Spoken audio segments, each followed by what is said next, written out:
Hey folks, Foggy here. Welcome to day 261 of my year of solo board gaming, considered by many to be ill-advised and stupid. We're going to go for a special. I'm going to try to do this as quickly as possible. This is Gloomhaven Square B. It is a mirror to Gloomhaven Square A. You cannot do both adventures in the same campaign. And essentially, I already did one video with this. I might still put it up as a, like, in case I desperately need a video to put up there. But oh my god, it took 2 hours. The camera kept disconnecting several times. It was pretty excruciating. And I lost in the very end of it. And I think now that I've played through it once, I kind of see what to do. The other thing that's really difficult is that the monster management in this is ridiculous. It is off the chain ridiculous. So essentially, you are playing with city archers and city guards as your allies. That's these characters here. You are fighting against everything else. You got living bones, living corpses, cultists, and Jixera, who is the enemy in this one. And you are trying to get from here all the way over to here. And it is crazy pants bonkers, the amount of people that you then have to take care of. And so in the first time I did this, I actually had like the HP out like I usually do, and then realized, oh crap, I don't even have enough pieces for everybody. And so I just kept like finding substitutes. So this time around, I'm going to load up each character with the HP that they lose, and then take them away once they're done. That way I'm not flustered trying to find a whole bunch of AP or HP pieces to use. But let's go ahead and get started here. I've already done my city event, and I've got my two goals, battle goals. For one, the Scoundrel has to try to kill an elite monster, and the Craighart will only take long rests. The biggest obstacle, the biggest goal here is to get this door open while there are still 6 corpses on the board. And the reason is that you cannot add monsters to the board if you run out of pieces. So once there are 6 corpses on the board, that's it. You can't add any more. So if we get to here, in fact, if we open this up and there are 6 corpses, we don't have to worry about the phalanx of corpses that are here. Same with this room here. So our goal is get these doors open as quick as possible. The biggest problem there is that these two dudes are basically causing the door to be jammed up, so that's going to be difficult to work through. One way to work around that is to pull this dude out of the way, but that is, I think, going to be difficult to do. I think I have to get here, pull on the next turn to move him out of the way, and then run through the door. Meanwhile, the Craighart can just simply jump into the next room, and that's probably what I'll do on the very first turn. The idea is that I want the Craighart to try to stay out of the way of everything. So the first thing that we're going to do is we're going to have the Craighart pull out card 87, which is a move 4 with a jump on it from an enhancement that I probably shouldn't be playing with because I'm a dirty cheat. In addition, I'm also going to play. Am I going to be able to get 1, 2, 3, 4, 5, 6? I can. If I do move 4 with the boots, and I get to here, I can destroy this obstacle. One of the features of this room is this lovely fountain where there's some archers and a living corpse, and the archers are stuck in there with them. Like, it is ridiculous. The movement of the archers in this thing was infuriating, and I kind of wanted to just destroy things. So we're going to go with that. We're going to have the Craighart's going to go on 87, which is late. It's the later of the 2 cards. I'm not even going with the earlier card. Meanwhile, I'm going to go with 12 here. And am I close enough? 1, 2, 3. I'm close enough, but I can't pull to here because I think that stays in the same ring. So I'm going to have to move. And I think I stupidly... Nope, I did not. I'm going to be using Quick Hands to move. I'm not actually going to move, though. I'm going to move to here so I can pull this corpse here. It means that I won't get an attack on them. I'll be vulnerable to the corpse, but I think this will allow the Scoundrel on the next turn to then scoot out of here as well. So that's my main goal. Everything else I'm going to leave to the guards and the archers. They can fight the bones. They can fight the corpses. My goal is to get the hell out of this room. All right, so let's get started. The living bones are going to go on 45. The living corpses are going to go on 66. the archers are going to go on 29, and then the guards are going to go on 50. All right, so first up is going to be the Scoundrel, who is going to move 2, does not get an attack, unfortunately, but will then pull this person to that way, and then that allows the Scoundrel to get out this turn. Does leave him vulnerable to a corpse attack, and since the corpse will be attacking, do I want to activate my leather armor at this point? I think the answer is no. I don't think this is what I need to worry about. I know there's some elite monsters in the next room. I think I'm going to take my chances with just getting hit. All right, so next up, I think the archers go next. They're going to move 0, attack -1, range +1. Now the range of the archers is 4. I'm going to try to put this here in the center so that you can hear me a little bit better. Although I have to be careful because that's pretty much where the Craigharts put their cards. All right, so the archer is going to have a range of 4. Now the archer's focus, Archer 2 will be focused on the living bones. Archer 1 will be focused on the corpse. So Archer 1 goes first, and it's a move 0, attack -1, range +1. So they are within range. They don't need to move. They are attacking for 1 point of damage, which is kind of sucky. Let's go with number 1 first, and it's a cancel. That's awesome. Attack number 2 will target the living bones, and it's 1 point of damage, and the living bones have a shield. So yay. Oh, sorry, that's -1. That is not a hit. All right, that's pretty lousy. Next up are the living bones. There's only 1 living bones. They will attack these 2 guards here. We'll start with guard number 1. They are attacking for 1 point of damage and +1. So guard number 1 is taking 2 points of damage, and it's one of it's shielded, so it's only 1 point. This guard gets attacked for 1 point of damage that is shielded, so we don't put any damage on there, so that's good. Next up, we've got the guards themselves. The guards are all going to attack. Guard number 1 will attack this bones because it's right next to them. It's a move 0, attack 0. Their attack is 2 and 0. So the living bones, which has a shield of 1, will take 1 point of damage. Guard number 2 has a choice to focus on the skeleton or the corpse, and I think they're going to focus on the skeleton. I'm going to move this guard here. They have to get closer to the skeleton somehow, and I think I have a choice in terms of that. So let me just make sure I do this correct. Focus, equidistance from both, right? In fact, the focus is actually going to be the bones because that's the distance. If it weren't for the guards, the distance is 1. So I think they would focus on the bones. Even if you take into account the other guards here, it's still a movement of 2 compared to a movement of 1. So is that really it? I think he attacks the corpse. Sorry. Okay. So he's going to attack the corpse. He is going to attack for 2. And does 1 point of damage. So 1 point of damage on corpse number 1. Finally, the corpses are going to go. They are going to move 0, attack 0. So the first corpse will attack the Scoundrel. And attacks for 4, a whopping 4 points of damage. So I really should have used that shield. Or that leather armor, I should say. And then the other one here has a choice of guard number 1 or guard number 3. Oh, bloody effing hell. Do you see it? Do you see the problem?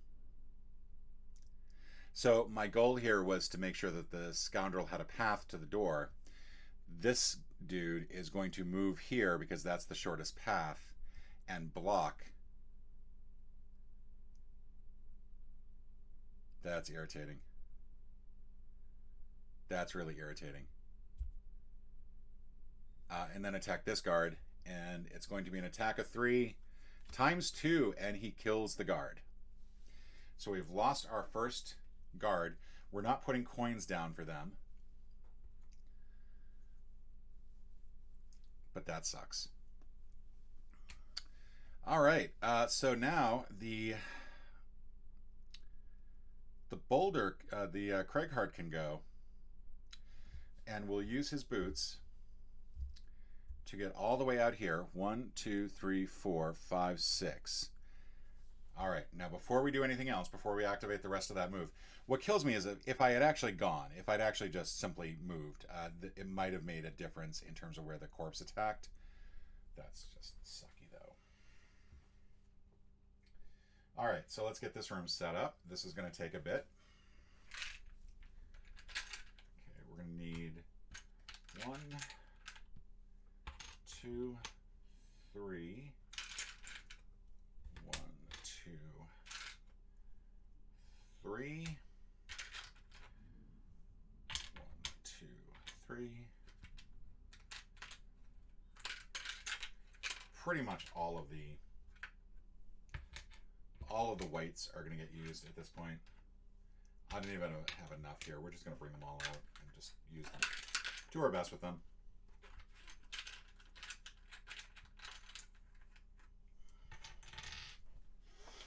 All right, let's first get the cultist up. There's a cultist over by this door, which means they are going to enter the game. Then we're going to have some living bones. Let's get the corpses out first, though. We're going to have 4 corpses over here. And this is what I mean. Like, because there are 4 corpses over here, and in fact, this is even better than my first game. The corpses get used up by this point. There's no way to do any additional corpses. I think you have to make sure that you do all the elites first. Where is this elite? This elite is here. So this corpse is here.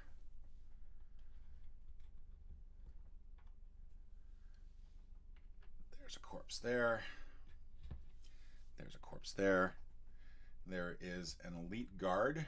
We'll go with number 1 right here.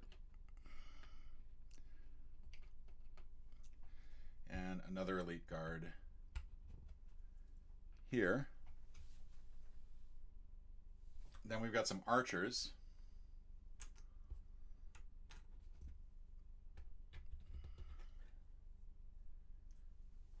One here.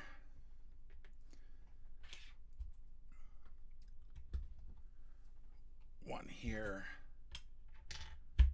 One here. We're out of corpses, so I can't put the corpses in there with them. I can put the skelly in.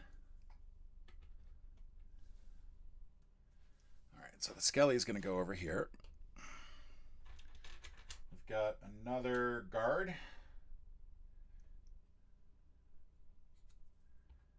And another archer. I think this is our last archer.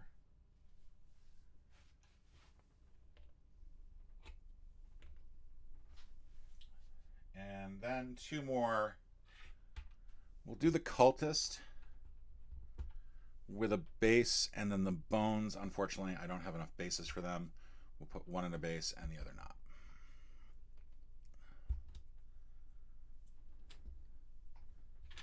Okay, you see what I mean. All right, so the Craig Hart comes in, discovers all this stuff is going on, and he opens up the obstacle here. So he's going to remove that, and that's going to give him a point of damage. All right, these are going to go away. And now, before we do anything else, let's draw the cultist. Cultist goes on 27. We have to now do all the actions for everybody here. Of them, the cultist goes first. The cultist will move and attack. They'll move. The closest target for them is this guard. So they will attack for 1 and do 1 point of damage. The guard has a shield. In fact, has shield 2 because they're elite. And so that's it. In fact, this should be over here. I'm mixing those up a little bit. All right, now the archers get to go. So the archers go in numerical order, and we're starting with number 3 here. Their choice here is 1 or 2. They will go with the lower numbered 1, which in this case I think is number 5. Yeah, number 5. And they will attack for -1, but they will immobilize. So that's a 0. So their attack was for 1 point on number 5, plus immobilize.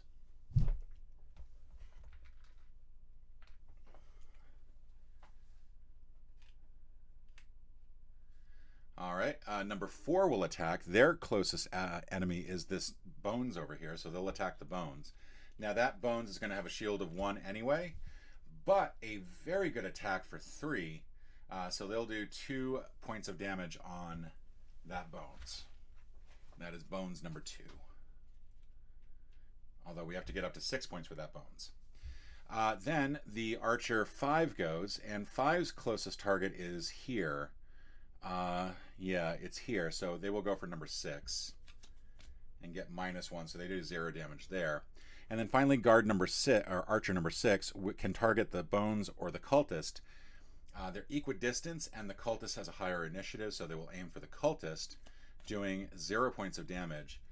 So that's still 1 point of damage on the Cultist, and the Cultist only has 5 to work with, so it's not good for him. There we go. I forgot to put the Cultists in order, so I'm actually going to take a moment here. I found I had so many monsters out that it was a good idea just to keep them in numerical order as they come out, which may seem a bit like cheating, but this is a bookkeeping nightmare, to say the least.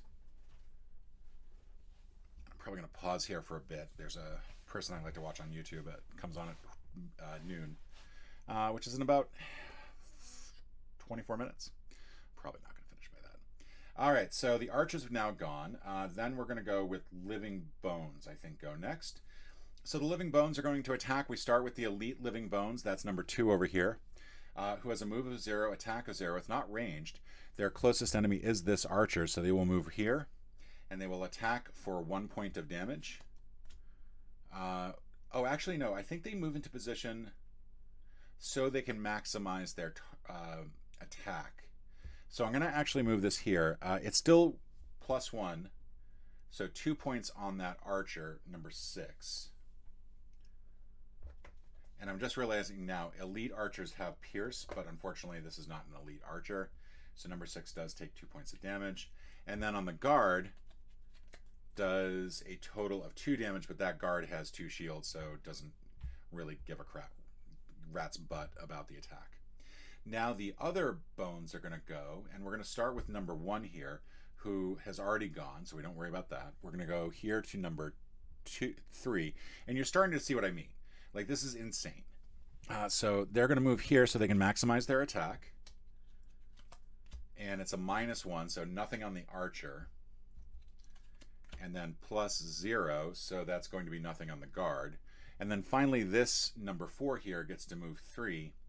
And we'll basically 1, 2, 3, the best they can do. Let me just make sure that that is where their focus is. That is where their focus is, so they're going to move here and get 1 attack in, and it's a -2, so no damage there.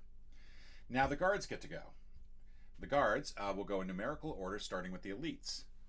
We've got number 1 over here, so number 1 will go first, and they will target number 4, because that is the monster with the highest initiative next to them. It's a +1, so that's going to be 3 damage on the corpse. We do not want these corpses killed. Like, that's the thing.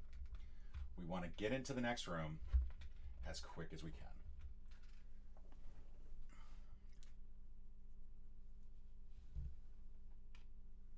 All right. Let's see. Number 4, I think, goes next. And of the corpses here, they will attack number 3. We are out of cards. I've never had a Gloomhaven scenario where you run out of cards, but this happened the first time I played it, and now it's happening again. That gives you just some idea of just how insane this is. I should point out that the Archers immobilize. I forgot to take care of that, which means that... Oh, I screwed that up. I forgot about the immobilize. The immobilize would have affected those bones. That bone should actually be further back. I think it's the only one that would not have moved, but the Cultist also could not have moved either. Which means damage to number 5. There should be no damage to guard number 5. Or Archer number 6 for that matter. So I'm going to undo the damage there. can't do anything about the attacks. This dude moves back. This dude moves back. The other ones move. This would have moved here instead. So I'm going to go ahead and keep the 2 damage on the number 6. I know I screwed it up, but I don't want to unscrew it in my favor. So, but I forgot about the immobilize on them. I should have been a little bit more careful. Okay, so we've shuffled. Where were we? Number 4 had just gone, I think. Had attacked number 3. Number 5, that's the last of the guards, and that's the last person who will move out of the new characters except for the living corpses, but they are going to attack of the bones next to them. They'll attack number 3. They are attacking for 3 points of damage plus 0, so it'll just still do 2 damage on number 3. I can take that. Now finally the living corpses will go. We'll start with number 3, who will attack number 4 here. They are going to do an attack. This is where I might lose the guards, and this is not good. So they're going to each attack for 3. The first one does 2 damage on a guard that has 2 hit points, so we don't have to worry about that. Number 4 will actually attack this guard back here. Also fails to hit. 5 will attack the same guard. Scores 4 points of damage, so it does 2 damage total. So that's going to be 2 damage on number 2, I think. On number 1. 2 damage on number 1. And then finally, this this corpse here will attack this guard for -1, does not do any damage. Okay, that's the end of the round. We've completed 1 round. You can see why this, like the previous recording took 2 hours, and you can see why. All right, so the Scoundrel is sort of in a weird place here. The Scoundrel's going to need to move. Is going to have to try to get out of the room somehow. The only way I can really do it is 1, 2, 3, 4, 5, 6 to get to here.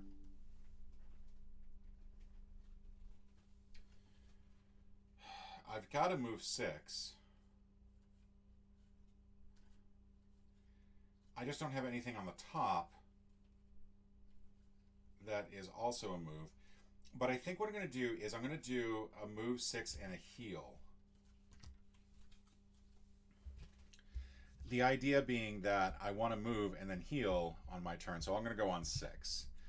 The Craighheart. Now this is where we run into the problem with the Craighheart, is that their movement is not that great. I've got to move 4 though, so I will use that. And then I think what I want to do is I want to attack 2. Did I generate any leaf on that previous one? I did not. So there's no leaf in the air for me to worry about. A 4 allows me to get to here. And I would kind of like to take out that cultist. I'm going to go with it's difficult, but I'm going to go on 28. All right. Now, of the decks that we had, I do have to shuffle both the archers and the living corpses. It's always fun to shuffle after 1 card has been drawn. One thing that was great about the helper app is that it would take care of things like this. And in this particular scenario, this is rough. I was watching I think it's Maximum Quest or something, Mandatory Quest, go through some scenarios earlier in the campaign, and they were discussing the Gloomhaven Square ones and just being like, this is the sort of scenario that could get people to quit Gloomhaven. So, fun thought. Okay, so the cultists are going to go on 10. The living bones are going to go on 81. The living corpses will go on 66. The archers will go on 44. And the guards will go on 15. Good. They're shielding and retaliating. That's awesome.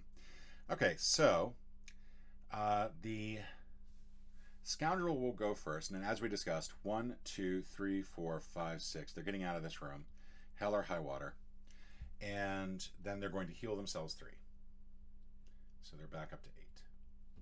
I am then going to pull 2 cards out using my minor stamina potion, and I will activate my leather armor this time.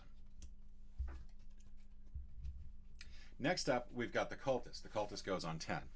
The cultist is going to move 1 towards their closest enemy. That's going to be this guard. they're going to attack 1. Their normal attack is 1. It's -1, so this is going to be pretty weak, but it does do 1 point of damage, except that guard has 2 shield, and so, oops, doesn't do squat. The guards are now shield 1, retaliate 2, so all the guards have an extra shield, and they will retaliate for 2 damage on any monster that attacks them. Next up, we've got 28, the Craighheart, who's going to move 4. 1, 2, 3, 4. Can still attack that cultist. My only concern is that if I do kill him, he's going to attack the guard again, but I'm not worried about that because their attack of 3 is going to be pretty squat. So let's do this. All right, so plus, that's the wrong one to do. Okay, so I'm going to have to shuffle this back up. I want this deck plus 0. So that's 3 points of damage on the cultist, and the cultist is at 4 points of damage, so 1 point away. And not enough to kill it, which is, I think, okay.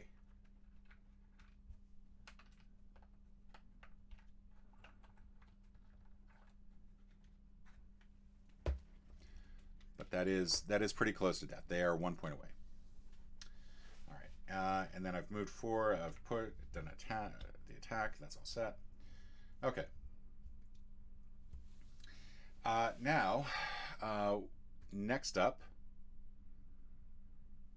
we go with the archers. I think are next. So the archers all have move -1, which is great because that means they're not going to move at all. And then they will attack 1. So they're going to get an extra attack. So starting with number 1. The monster focus is this corpse over here, so they will attack for 3.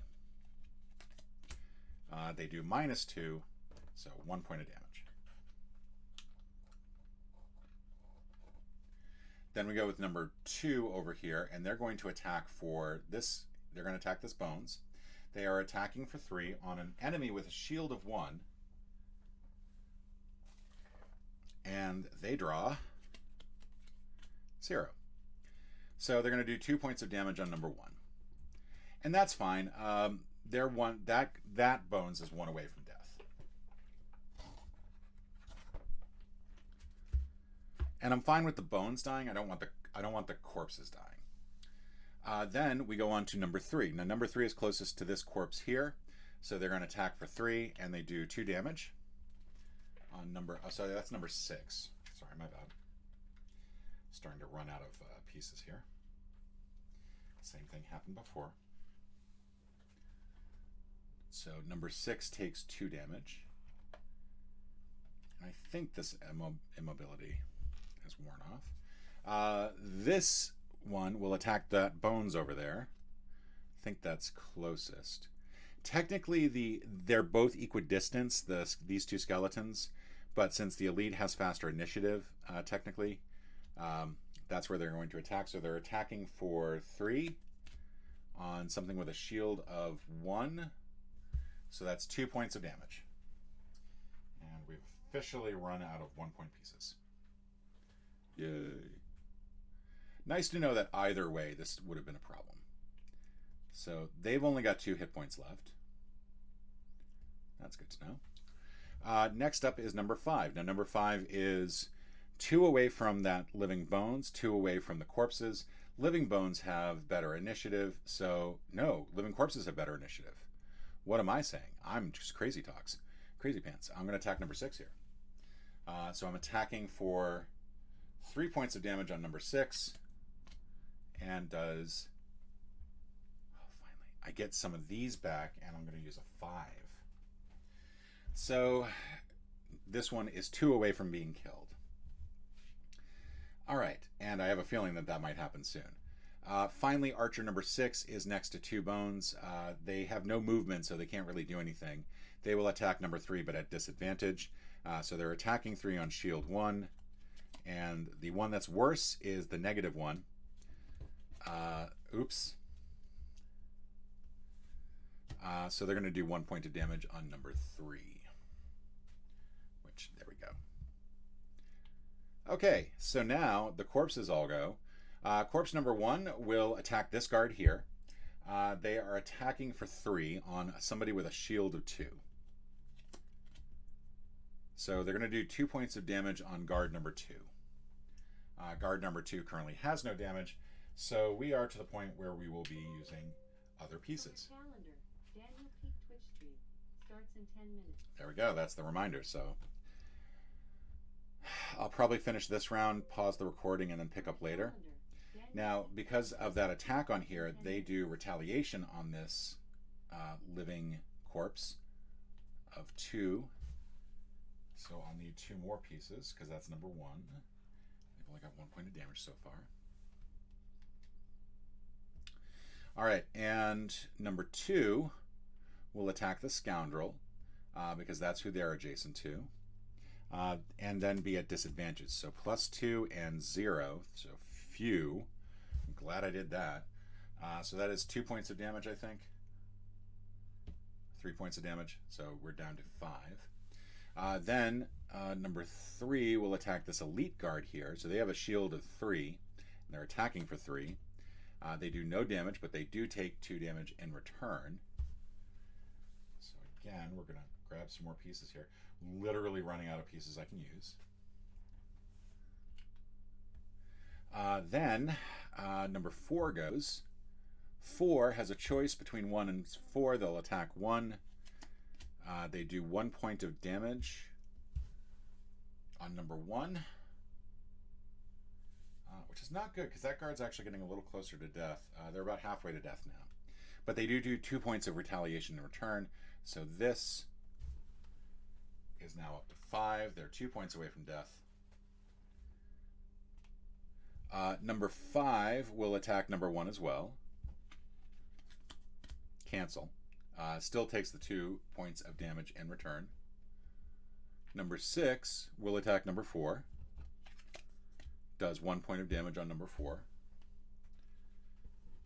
And takes 2 points of damage in return. That kills number 6. That's what we were hoping not to do. That's okay. That's not the worst thing that could happen. As long as no others die before we get to this room. I think we'll be okay. There is now a coin there too. All right, and I think that's it. I think everyone's moved. The living bones finally get to attack. All right, so the living bones. Living bones here will attack the Scoundrel. We need to shuffle this. They are attacking. They actually attack 2 targets, so they're attacking both the Scoundrel and the guard. But we do we do the elite bones first. The elite bones doesn't get a move as part of their card, and they're not close enough to anybody to attack, so that's it. They don't do anything. The elite, this one over here though. So on the Scoundrel, again we're attacking for 3, 0.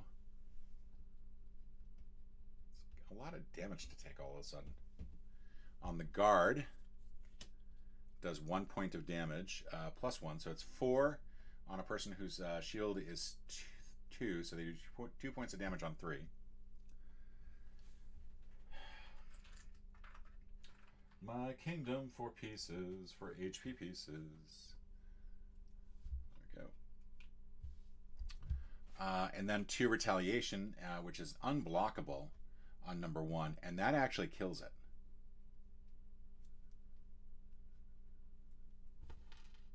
So I get some pieces back. Yay. That Skelly is dead. And a coin appears. Number 3. I can finally stand him up.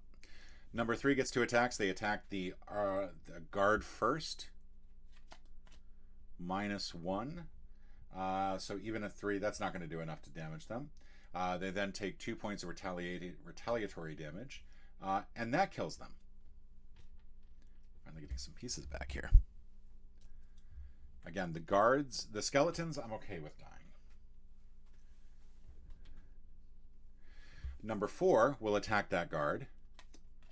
Gets a cancel. Still gets a retaliatory damage, though. And that means number 4 will take 2 damage. This is their first damage, so they're not dead yet. All right, that was a lot to process. Okay. I have to wonder if I made a mistake here. I'm going to take 2 away from number 4. I think I made a mistake in putting those out there. Also, the coin goes there, dummy. Okay, so that's, I think, it. The living corpses have all gone. The bones have all gone. Everybody's gone. We got to shuffle this.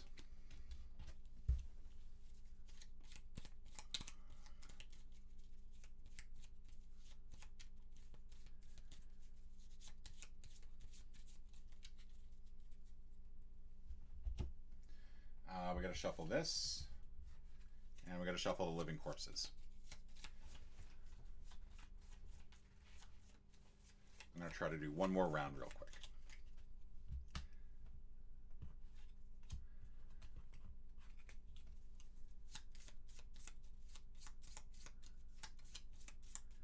My goal is to get into this room.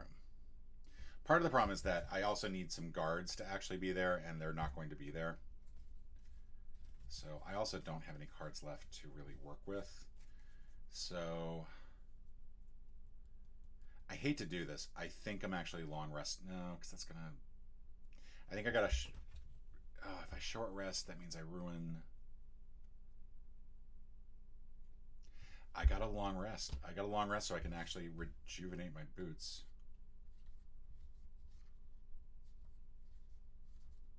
I would love to be able to destroy an obstacle along my way.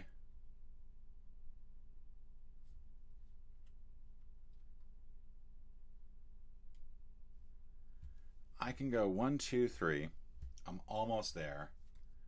But nothing on my top side gives me the ability to go through. I need to short rest if I want to win this scenario. So my straggler objective is already done. And nope, I'm not losing that one. So I'm losing that one. And that's my jump. That's irritating, to say the least. Especially since, you know what? I'm gonna MacGuffin that. We're okay with losing that. That's my obstacle card. Because I still got the move 4 in here, and I think the move 4 is really important. In fact, so much so, I'm going to use it this turn. So I can try to get this in. And then I think I'm going to do an attack 3... Attack 2 at a range. We'll try to hit the Scoundrel. Needs to get out of there. And let's see. I'm going to move 6.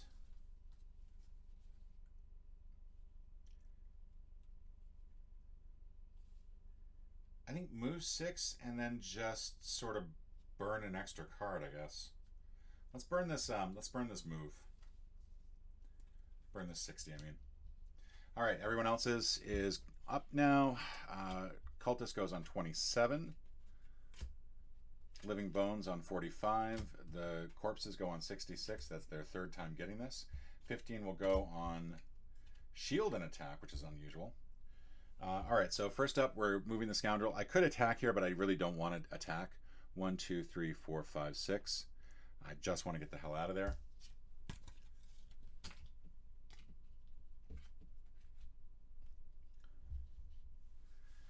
Then we've got what's next. 15. Guards are going to shield 1, so they got an extra shield here, and they're going to poison, which is not a card I've seen before, but they're going to attack for 1 greater than before. We'll start with these guys first. Number 1 is going to attack corpse number 4 here. Don't kill them. Well, okay, good to see you took my advice. That corpse is dead. Even the living one, yeah, that would have been well enough to kill it. So thank you. That was helpful.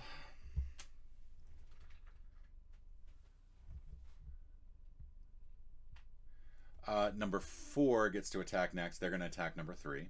Try not to kill this one. Okay, cancel. That's good. That's good. I'm glad you're hanging in there. They do poison that particular corpse. So the corpse is going to get, that is corpse number 3, gets poison. Then we're going to go over here. This guard will attack the bones or the cultist. They'll attack the cultist. You can kill the cultist. -1. Okay, so their attack is 2. On the cultist, that kills it.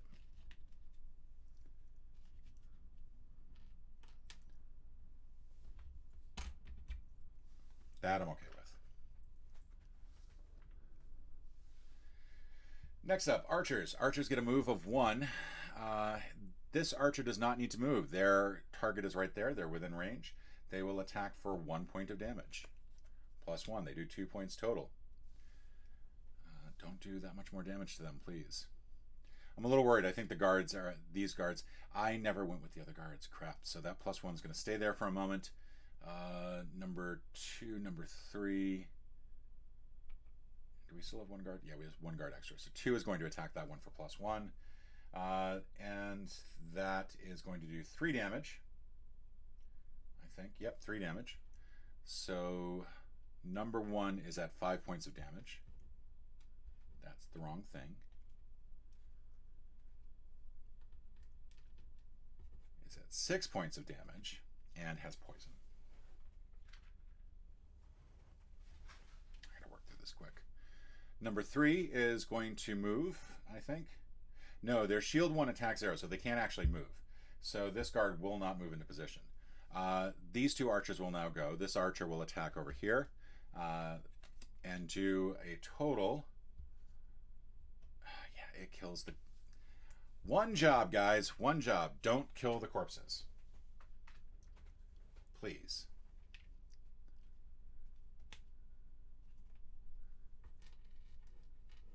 Number 2 goes. And then the living corpse, which over here has not taken any damage yet, finally takes some damage. They are going to take a total of 1 damage.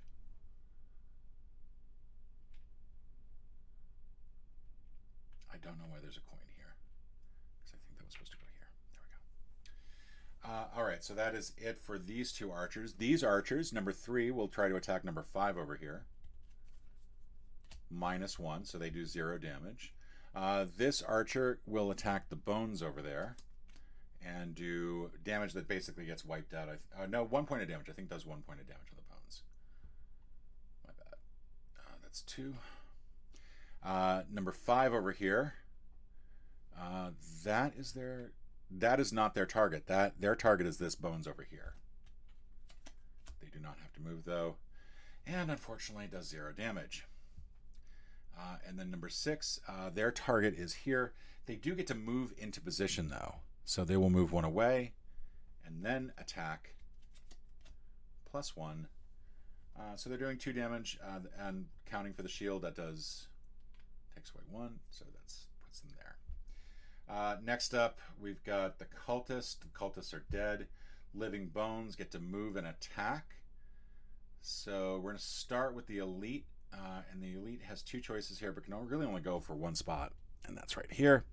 2 attacks, 1 on the guard first, who has a shield of 3. Yeah, not even close. And then on the archer, does 1 point of damage. That is guard number 6, who has already taken 2 damage already. And I think that's it for bones, right? No, number 4 gets to go now. I don't think that they can move into a better position. They can. They have a move of 3, so what they can do is 1, 2, 3. And they'll attack the guard first. Nothing, because that's 2, goes up against a shield of 3. And that -1 just negates everything. So that's done. Next, we go on to the living corpses. The living corpse number 2 here will go first. They're going to move closer to guard number 2. We'll just move them here. And then do an attack of 3. And that guard, that gets completely wiped out with the shield already in place. We're then going to go to this one, who will attack here. Even that, I mean, that 3 is going up against a shield of 3. Number 5, that gets wiped out as well, so that does nothing. And I think that's all our corpses. And that is almost everything. The only person who I did not have move was the Craighart, who should have already moved. So they will do move of 4. 1, 2, 3, 4. We'll get this room open. We will get this room open when I return, and I'm going to leave something here to remind me. Folks, thank you so much, and I'll join you later. All right, here we go, part 2, and let's see how well we do. Ooh, sorry, that is an annoying noise. So we were finishing up this round. The last person to go should not have been the Craighart. The Craighart actually should have gone before this, but they will open up this room, and let's go ahead and figure out where everything is. This one's a little annoying. We got stun traps here.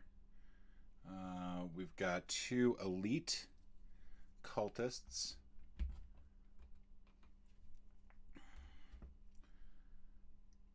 And then we've got 3 normal. And this is why I was hoping to actually get this room open before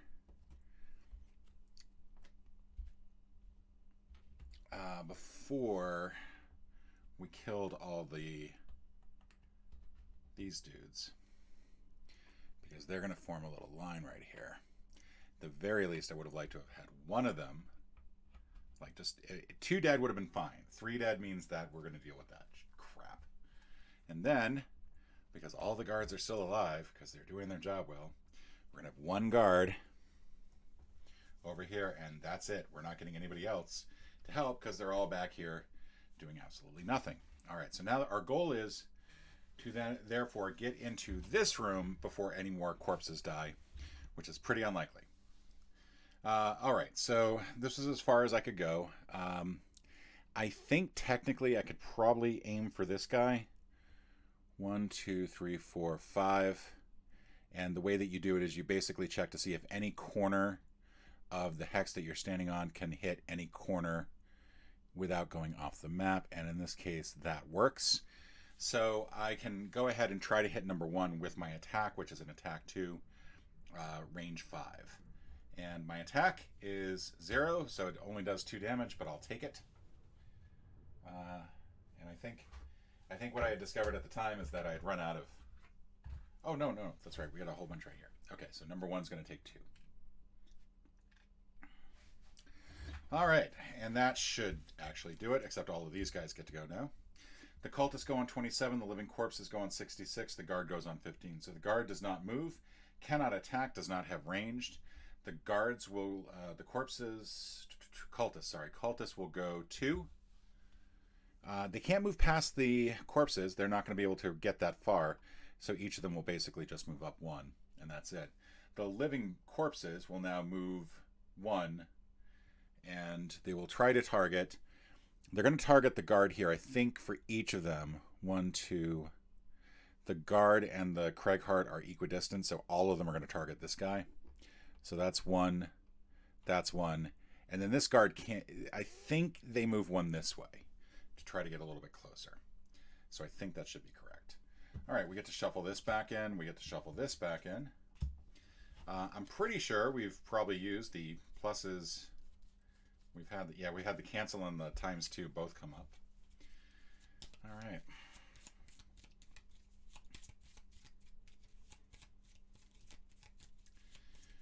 What to do.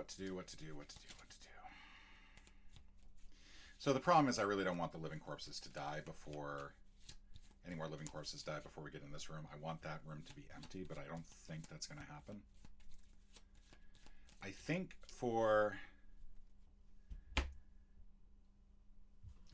the Craighart, what I want to do is I want to get closer and I want to do an immobilize.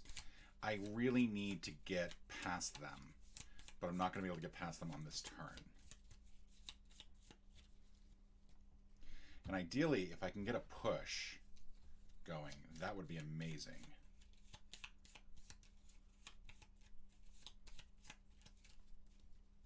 Okay, guards shuffled. The Scoundrel is all the way back there, and I think I kind of want the Scoundrel to long rest. Except I really should try to get a little bit closer. I think it's probably best for the Scoundrel to long rest. He can make up a lot of distance overall, but we're gonna have the Scoundrel go on 99. Wasn't I? That's what I was doing. That's what I was doing. I was having the Scoundrel go on 99. Sorry. Get rid of this 60. The 60 is gonna be useless. And then gain 2 hit points. I hope that that's what I was doing. I probably should not have tried to go in this extra round. All right, so the Scoundrel is good. They're rested. In that case, we are going to move 6. And then I think attack 3, range 4, so I can try to at least hit one of those guys over there. The Craighheart is... I think I need to generate some leaf.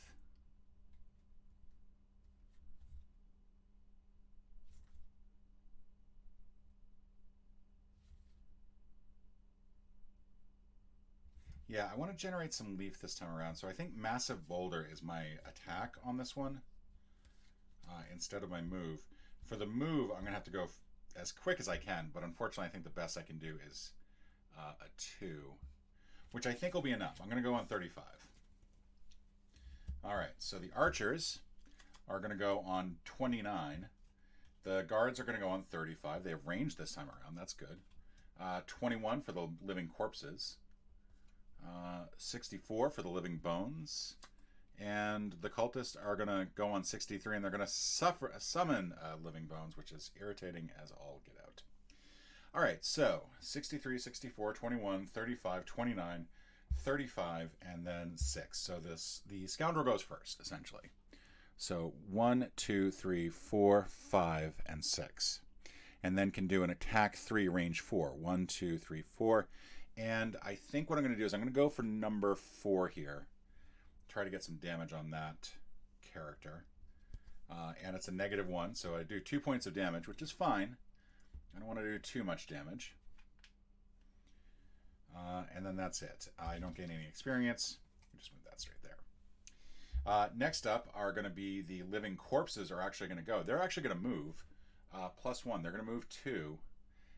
So we'll start with number 1, who's here, and they're going to move 1 and then muddle and immobilize guard number 6.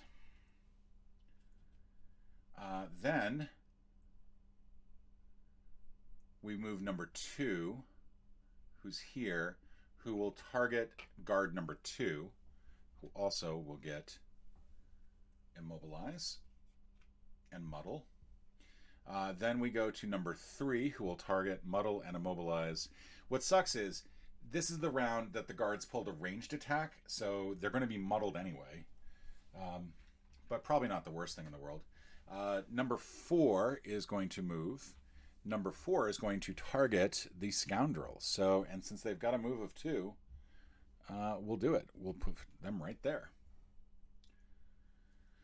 Number 4, I think I have a choice at that point as to which space I would go to because it's equidistant.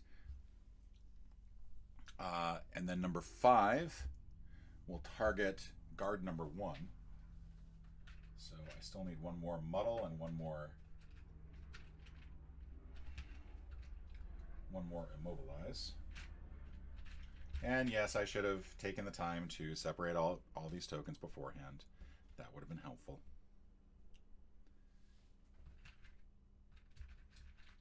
Mostly because I can never seem to find the immobilized ones. Oh, there we go. So that's guard number 1 that's now immobilized. And then finally, number 6 will move, and number 6 can either target this guard or the Scoundrel. They'll target this guard because that guard is closer. They'll move 2 to try to get in position, but that's as close as they can get. So they won't target or muddle anybody. Now we're going to move on to the archers. The archers all have a move 0, attack -1, range +1, immobilize. So we'll start with archer number 1, who's right here. Their range will hit number 2 here, so that's not a problem. They're attacking at -1, so they'll only attack for 1 point of damage. And the attack is going to be -1, so it's 0 damage. But this dude is immobilized.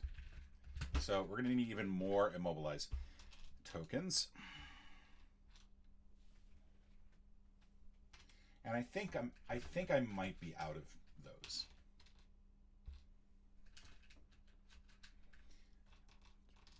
My frustration with this particular scenario.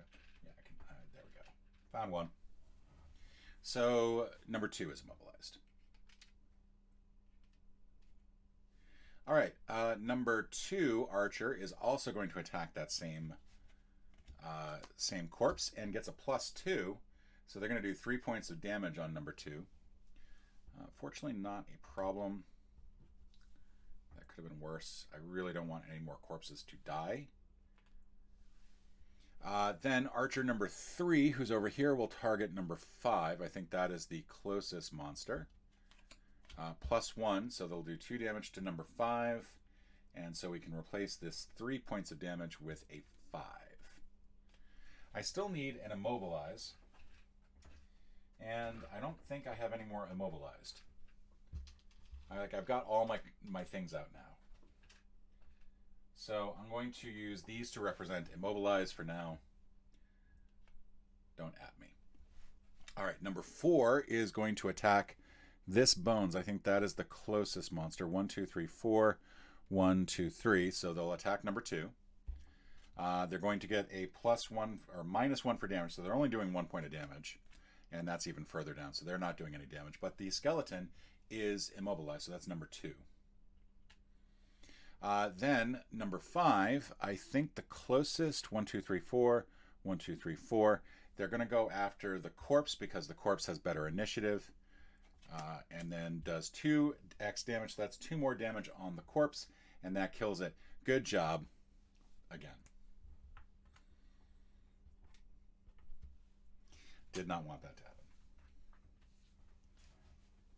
And then finally, archer number 6 is where? Where's archer number? Over here.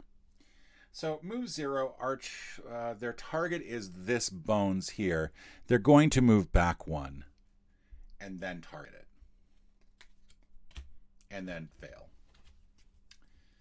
Good job. My phone just made a really weird noise.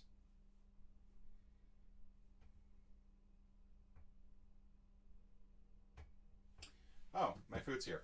So, looks like I'll be leaving here in a moment. Oh, boy. 35, 35. So I go next, then the guards. So the Craighart...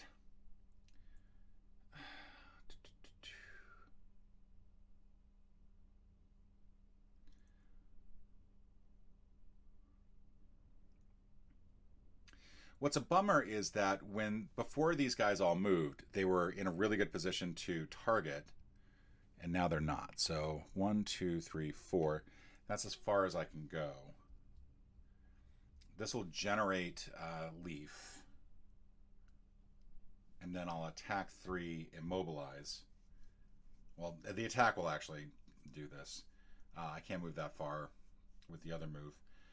So attack 3 on number 6. Is that a good idea?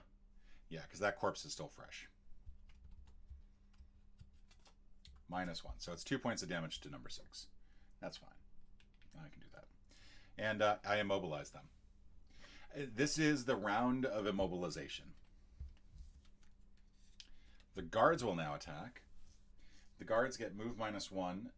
And however, all of them are immobilized. So this is going to be fun. Guard number 1. Where is guard number 1? Guard number 1 is over here. So he's going to target this corpse here, and he's not going to move because he's got a range of 2. That means he can hit him, and draws for an attack of 3. -1. It's 2 damage to number 3, except it's actually +1, so it's 4 damage, and this monster now has 6 on them. Except I'm supposed to draw 2 cards because it's muddle, and I still take the worst of the 2, so that's fine. So number 1 no longer has immobilize or muddle, and I can get rid of these, and I can replace these things as I get immobilized back. Number 2 is over here, cannot move. We'll be targeting this monster, but we'll do so with muddle. So that's 0, and does 2 damage on number 2, which brings it to 6 damage. door open. I don't think I'm going to get the door open. I think that's the problem, is that I can just hope all I want, but I don't think that door's opening in time. Number 3 is also going to get to attack. Also will do so with Muddle. Actually, no. Number 3... So number 3 does have move available. And also, let's go ahead and replace some of these. So we're not using these little doohickeys.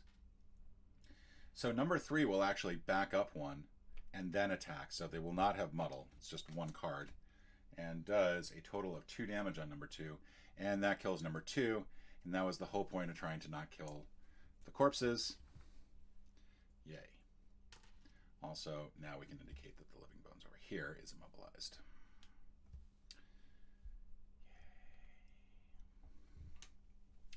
All right, guard number 4 is over here. Just go ahead, just kill the mother. Number 4 is immobilized, so they'll be drawing 2 cards.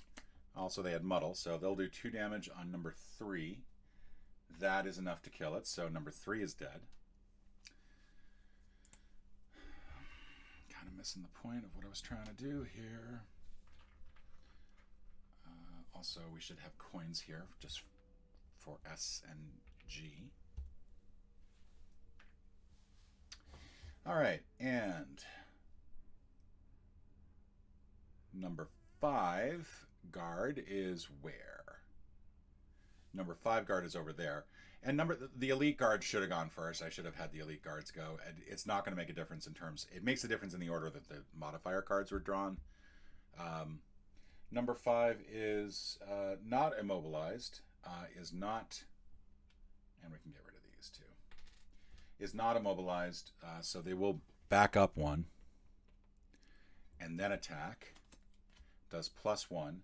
So that is going to be a total of 4 damage, and even with the 1 shield, that's going to be 3 damage on number 2. And that's enough to kill it. So number 2 is dead.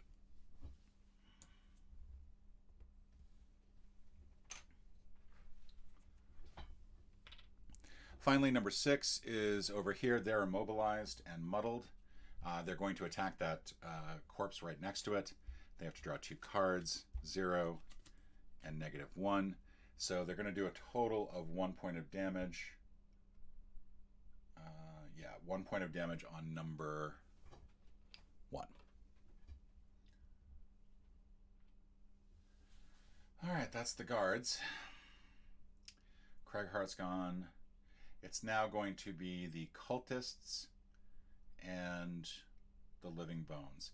So the cultists each summon a living bones as close as possible, but then they also each suffer 2 damage. So number 1 and number 2.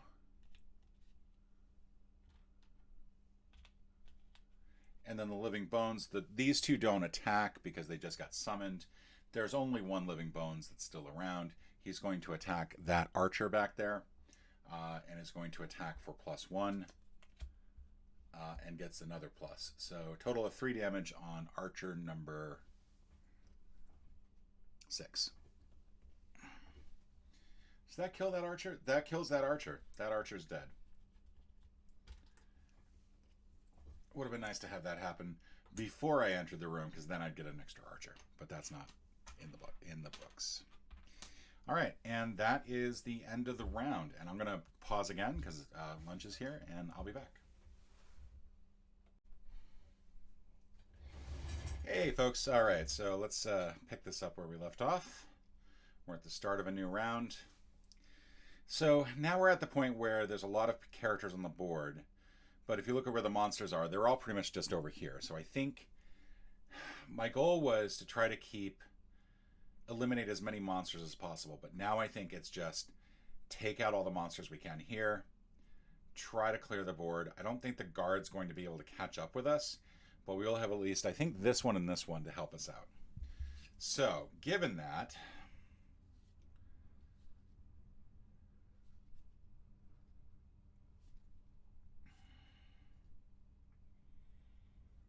I think I'm going to do a move 3.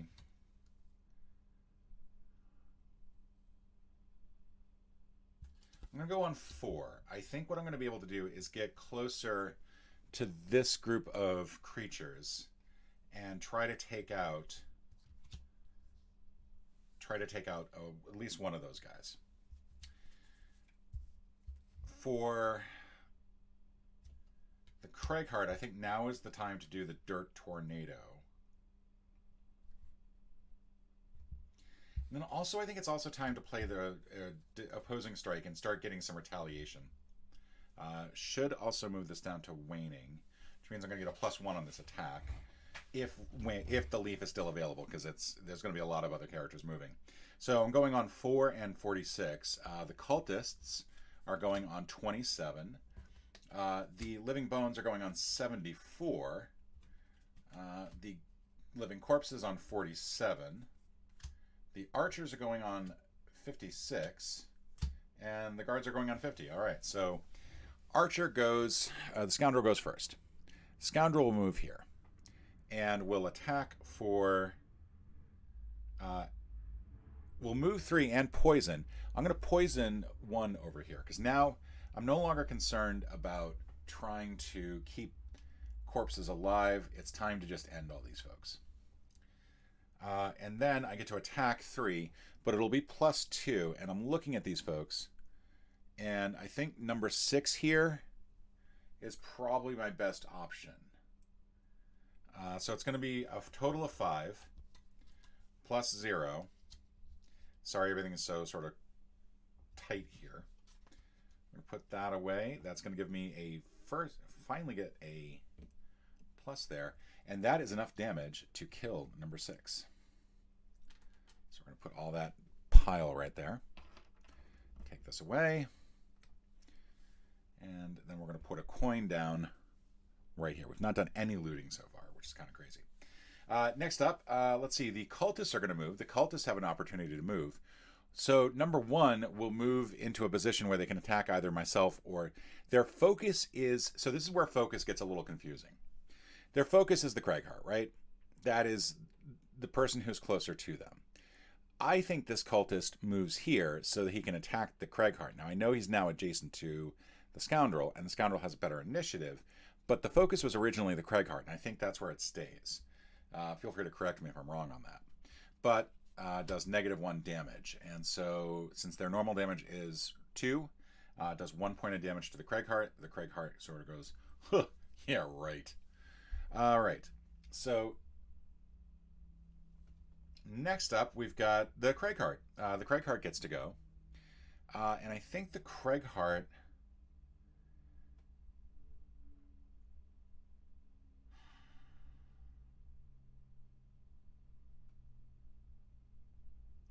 I'm going to attack here, and then also get this in play. So I'm going to have to back up the Cultist here a little bit.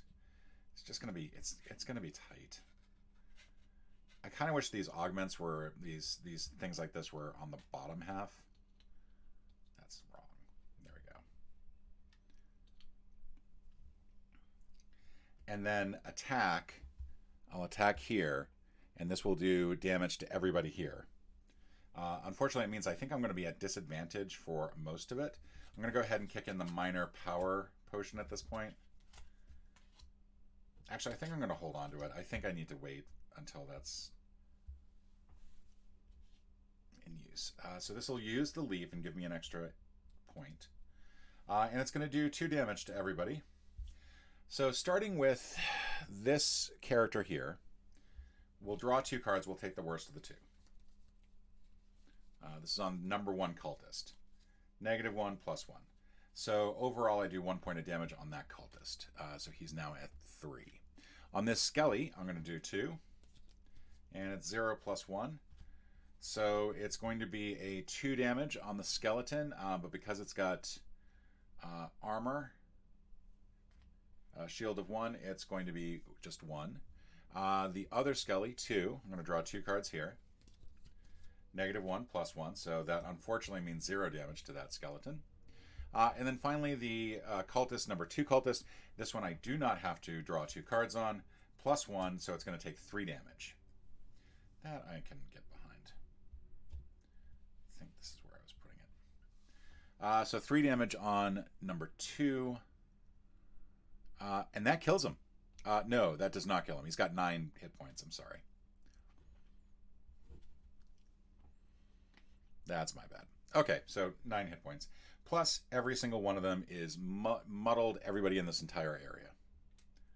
So let's get some muddles out for Cultist number 1, Cultist number 2, Bones number 3, Bones number 4. Okay. And then that goes here. Fortunately not a burn. All right. Now, what next? So I think the next one to go after me would be 47, the Living Corpses. They're going to get to move 1 plus 1. So let's do this in order. The only ones we have left, I think, are these 2. So number 1 is going to attack the Scoundrel because that Scoundrel has better initiative than the Guard. And does 2x damage. Awesome. So I'm going to burn a card, unfortunately.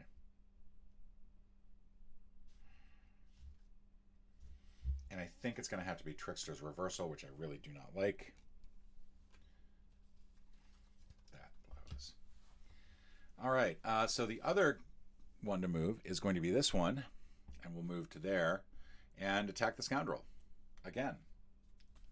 Gets -1 this time. So the attack was -1. So the attack was what? Attack was 3. Did I forget to take into account? No, I did not. Attack is 3, -1 is 2, -1. Okay, so it's 1 point on the Scoundrel. That I can deal with. That I'm good with. And I think that's it for the corpses. So now we're going to move on to the guards.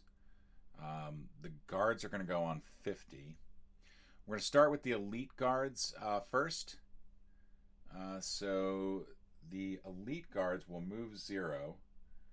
So that's going to be 2. So 1, 2. And then 1, 2. Let's have a move down here just to... I think I have that choice. 1, 2. Oh no, this guy is going to attack that Bones over there. So almost forgot that. +1. So they're going to do 4 damage on that Bones with 1 shield. That is going to do 3 damage, and that will take out that Bones.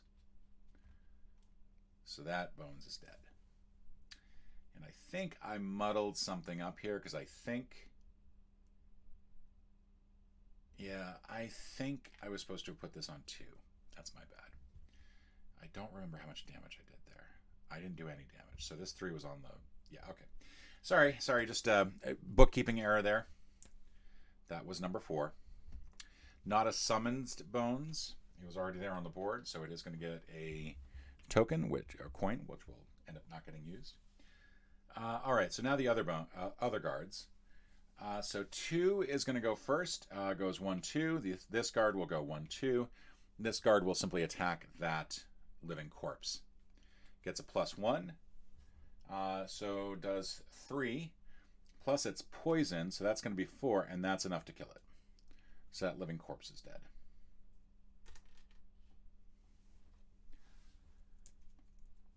And that living corpse was not summoned, so there is a coin there now. The archers go. The archers get to attack twice, unfortunately. None of them are anywhere near where they need to be. Finally, the living bones get to attack. They're going to target one enemy with all attacks. So each of these, number 2 and number 3, are both going to attack this dude. And what I'm hoping is that the retaliation will basically destroy them. But first, they're muddled. So number 2 is going to go with a muddled attack and draw 2 cards. Their attack is 1, by the way. So I will be taking 1 damage. Oops, sorry.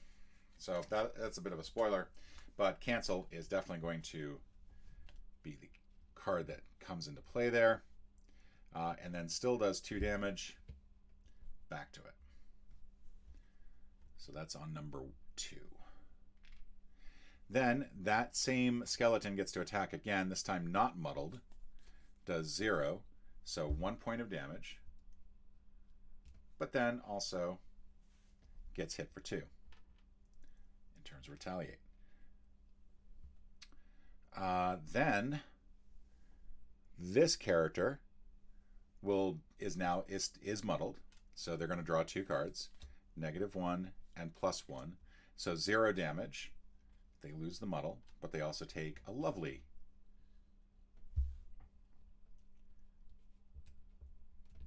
2 damage, and they're going to attack again.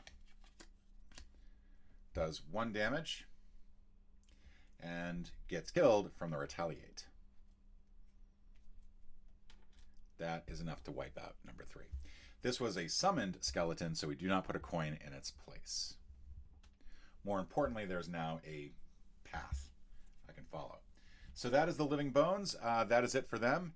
Everybody is gone. Nobody has to shuffle except for this deck here, because I think we got both the 2 and the cancel. I should probably make sure that these guys don't have anything.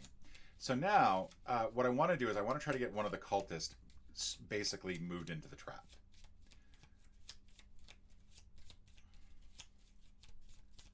All right, that is fully shuffled. This should also come one more. So this was 1, 2, 3, 4. It's 4 pushes total. Let's see. There's no leaf at this point.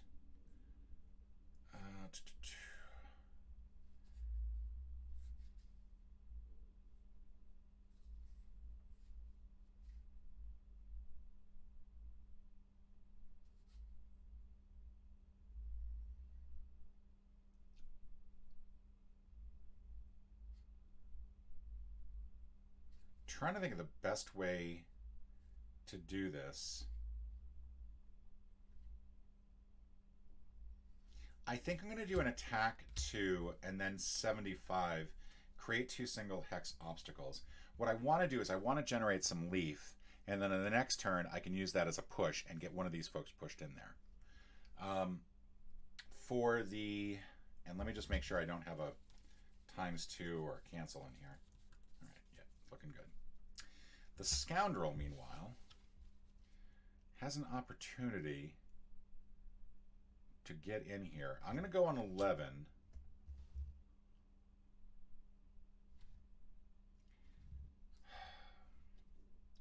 Try to see if I can take out one of these guys, and I'll probably do a short rest, but I'm going on 11. All right, the Cultist is going on 10. Hate the Cultists. The Bones is going on 20, which is remarkably quick. The Living Corpse is going on 66. The Archers are going on 16. And the Guards are going on 50. So first up are the Cultists. The Cultists are going to move -1, attack -1. Their movement is normally 2. So number 1 here will attack here for 2 damage, -1. So it's attacking for 1.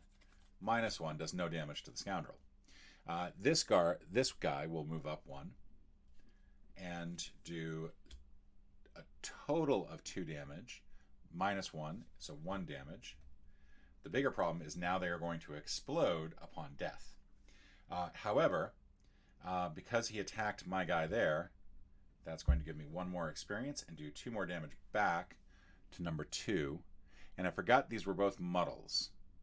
So that first one would have drawn -1 and 0.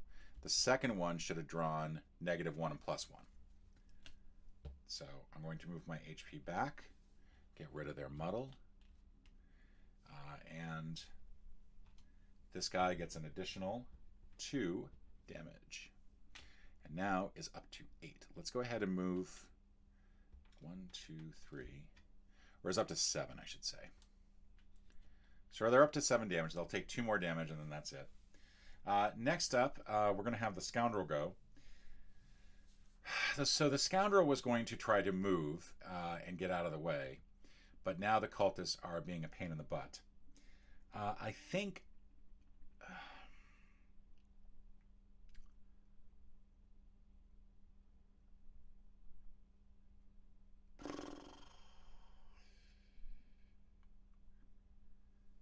How is number 4 doing in terms of health? Number 4, let's take out this Living Corpse. Let's just take him out. Attack 4, +1 is 5 damage. That's it. It would have been wounded as well because they were adjacent to an enemy or ally. So I do get the 1 experience from it. It dies. All the corpses are off the board. We do get a coin there. And more importantly, I'm going to use my loot 1 to get some coins. So I'm not completely useless. And then at the end of this turn, I'm probably going to long rest, despite the fact that there are some cultists right next to me. Next up, we've got 13, I think is next. All right, so what I was going to do is just an attack 2 and have it focused on the cultist so I can move through.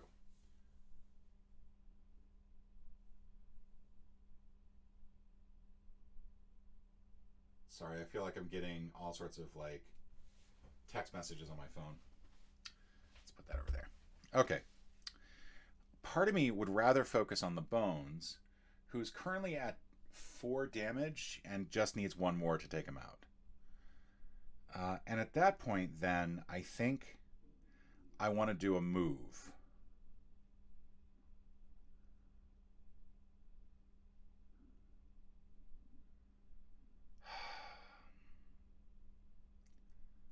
Where do I want to go with this?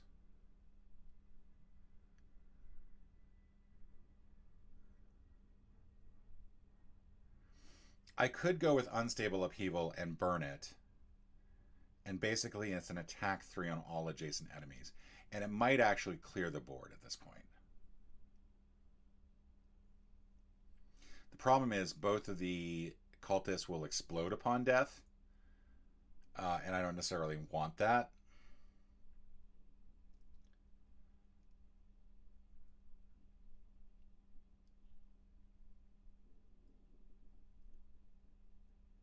And we're going to run into a problem with those stun traps.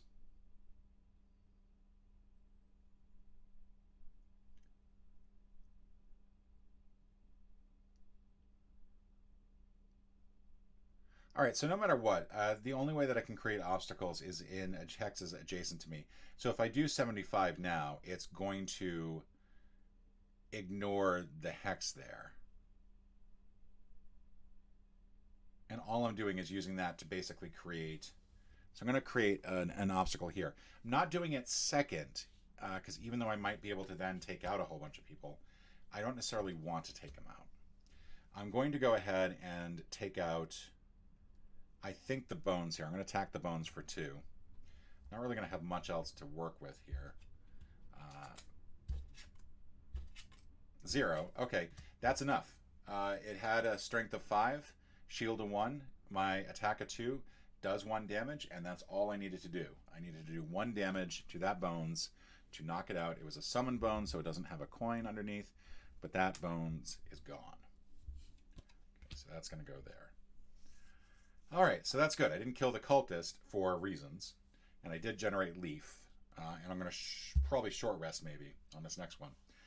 Now, the bones are gone, the corpses are gone, so now it's just the archers and the guards.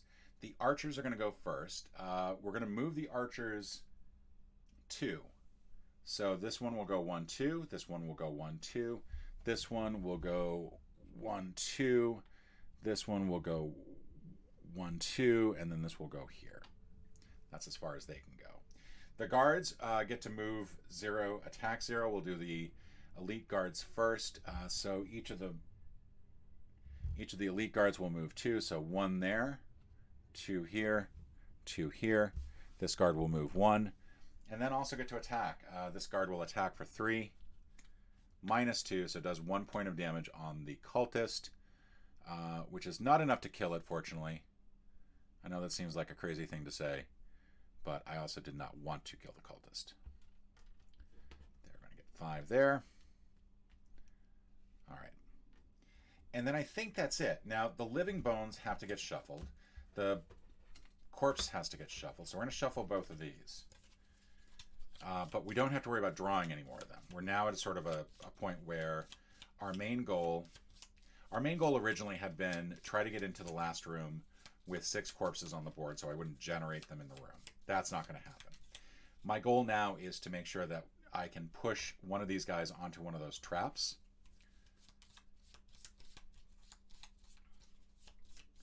That is my goal. All right. don't think I drew a cancel or a ×2 here. I did not. Did this get knocked out? I still have one more retaliate left, I think. The Scoundrel has to short rest. I've got one card remaining.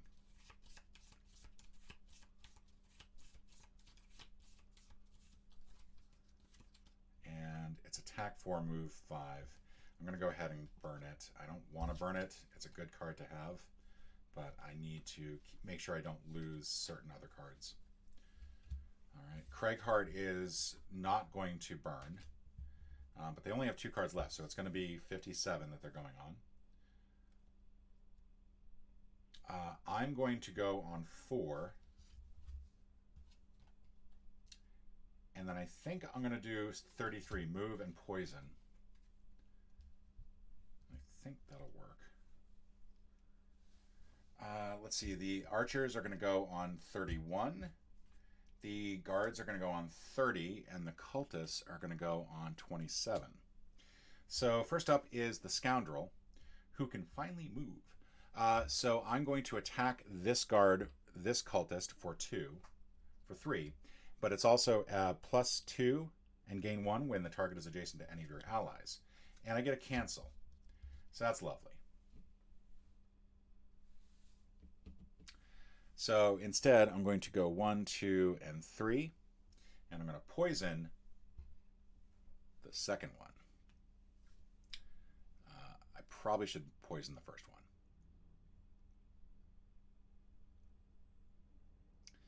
Doesn't matter. Next up, we've got Cultists going. Cultists are going to be +0, attack 0. So this Cultist will attack the guard. This Cultist will attack me. We'll start with number 1, -1. So it does 1 point of damage on guard number 6. The other gets a cancel. All right. Now the archers go. Actually, the guards go first. They're going to move +1, attack -1. So the moves are going to be 3 for each of the elite guards. So we're going to move 1, 2, 1, 2, 3. 1, 2, 1, 2, 3, because there's an obstacle there. All right, this last guard is probably going to be the next one we have to worry about. For first, 1, 2, 3, 1, 2, 3. This is as far as these guys go. This guard gets to attack +1, so they'll attack for 3 on cultist number 1, and that's not quite enough to do it. Had I poisoned that one, that cultist would be dead. So live and learn. Finally, the archers go. The archers are all going to go +1. So this guard will go, archer will go 1, 1, and then these archers are all pretty much stuck there, except this one will move up 1. All right, so finally, I get to go.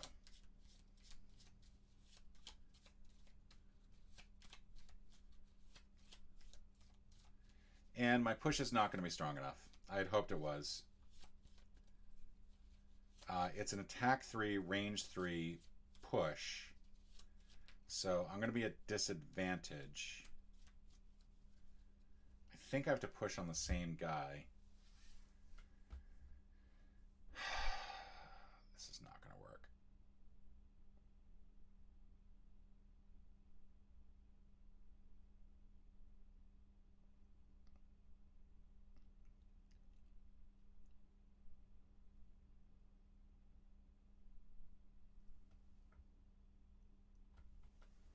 If I move up there, yeah, I'm going to be fine. I'm going to move up there. And then I'm going to use the attack 3, range 3, which gets a cancel. But I got a leaf that I burned, so he gets pushed back 2. That's irritating. Do get an XP from that. And then I am going to long rest my my Craighheart on this round. Okay. That blows.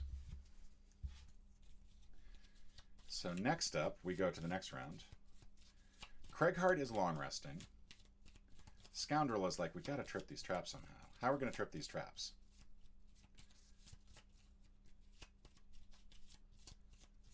Scoundrel's wondering if you just step on it. Part of it is that the Scoundrel only has pull and doesn't have any way to really deal with them.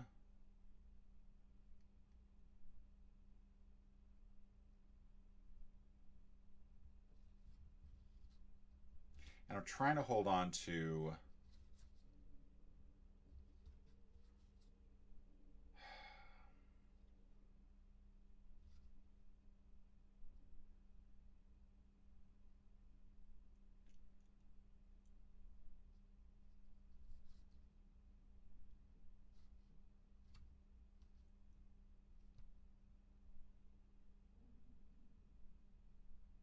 I'm going to do something really crazy here.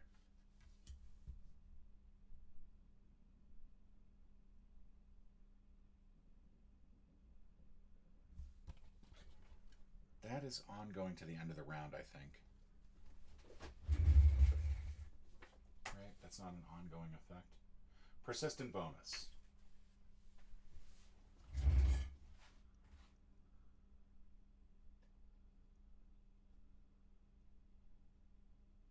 I think one thing I don't understand is on this invisible self, does that perpetuate itself each round? My thinking here is that if I move onto one of the, if I make myself invisible and then step onto one of the stuns, that will basically negate the stun, but I also won't be vulnerable to an attack. I then will have to spend 2 cards on the next turn, but then I can short rest and get back into the fight.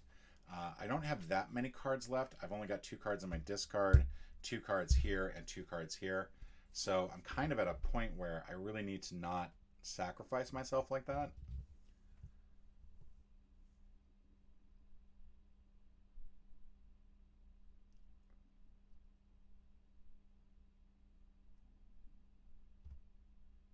Maybe I just attack. Maybe I just go move to attack.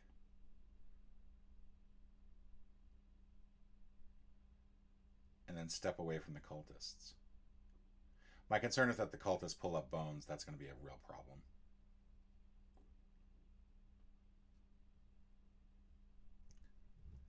I think I'm going to go 36 and 6. And I'm just going to do... I'm going to move 2 and then try to do a... I'm going to attack 3 on one of them. But it's a ranged attack. So if I move a couple spaces this way, maybe I can take out this guy, who I think is going to be easier. They're both pretty weak at this point. But that I think is going to be what I have to do. All right, so the cultists are going to go on 63. They're going to summon bones because they're jerks. Archers are going to go on 29, and on guards are going to go on 55. So I go first. I'm going to move here, and I'm going to take out, I think, I'm going to try to take out number 1. I think this guard takes out this guy on this turn. So I think that's going to be 2x. All right, so yep, that guard's out. That guy's out. A little bit of overkill on there, but that guy is definitely out. And leaves a coin behind. All right, the archers are going to get to move 0. So each of the archers will move 1. And that's as far as they can all go. The guards are all going to get to move -1. So each of them will move, I think, 1 space. We'll start here, then here, then here. Then this guard, these guards can't move anywhere. They can each move up 1, actually. Sorry. And then this guard will move here and attack 0 on a poisoned, and does it. Yep, that'll do it. That'll take out that cultist. And now there are no monsters left.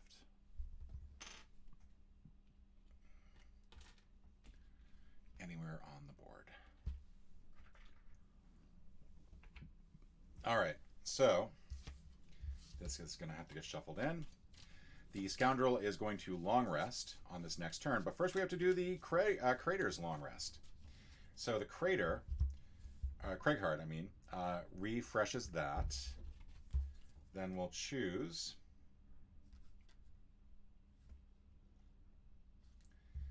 want to say 57. Might be my best bet.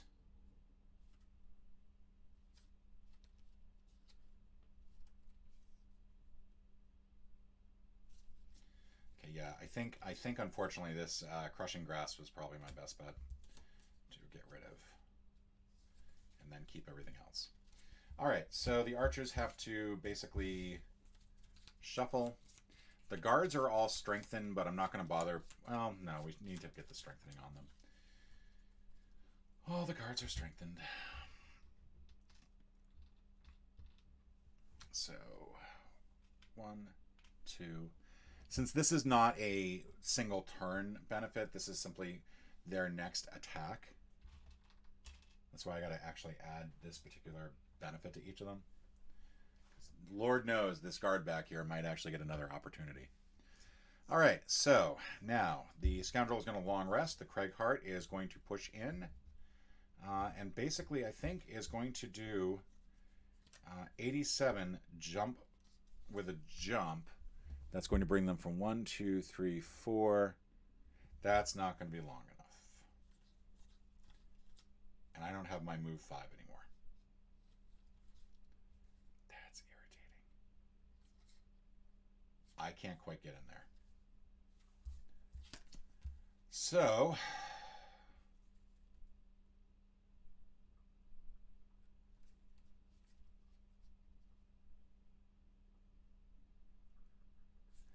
I don't know if obstacles are considered, traps are considered obstacles. That's one of the things that I'm a little confused about. I think the only thing I can really do is just move 4. I'm going to move 4 with Explosive Punch, and I don't think it really matters when I go, so let's go ahead and use 75. I think that's probably my best bet. So this is move 4 and then just a normal attack. The guards are going to, the archers are going to go on 14. They're going to create damage traps. I hate the damage traps in this scenario. They're going to basically mess everything up. And then there's no monsters on the board, so this is all entirely just us moving. So the archers, in their infinite wisdom, will all move -1. They're going to stay exactly where they are. And then they're going to create damage traps in a space closest to them, closest to the enemy. There is no enemy, so I'm just going to strategically choose spots that make sense for them to put damage traps in. Because otherwise, this is a really stupid thing for them to do. They're like, oh, we don't need these anymore. For some of these, I mean, it is one of the few spots that actually does not have a trap in it. Right? That they can't even put a trap into. So then I'm going to go 1, 2, 3, 4, and I'm going to land on this loot. Be like, loot! I found some loot. And then that's my 2 cards. The guards are all going to move -1, so they each move 1 space forward. So 1, 2, 3, 4. And I think there's a question here of whether or not they'd even be moving in this direction, but I think they have to move as if they know there's stuff through there. Finally, the Scoundrel is going to long rest, so we'll bring him back up to 5 health, and then I think we're going to get rid of Special Mixture. I don't like getting rid of that card, but I think that's the card to get rid of. All right. And did I get... I feel like I had a disarm trap. I did not.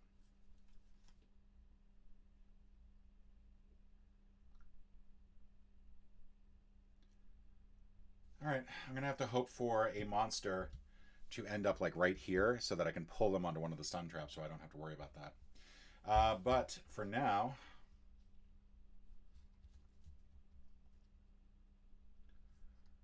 I think...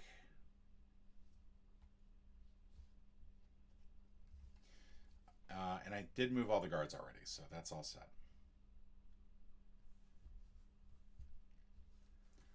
I think attack... I'm going to go really late.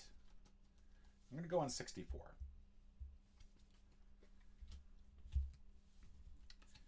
The Craighheart...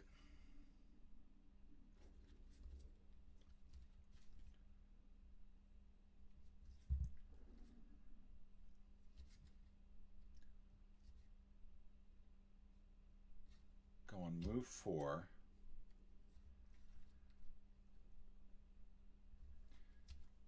And attack 3, range 3. I'm going to try to hit Jixera on this one. So I'm going on 61. The guards are going to go on 15. The archer's 56. None of them are basically doing anything this round. So yay. So we're just going to go straight to the Craighart. It's going to go 1, 2, 3. And then we open up the last room. We're going to have a treasure here. I'm not actually going to open it at any point. I've already seen what's there, and it's kind of disappointing.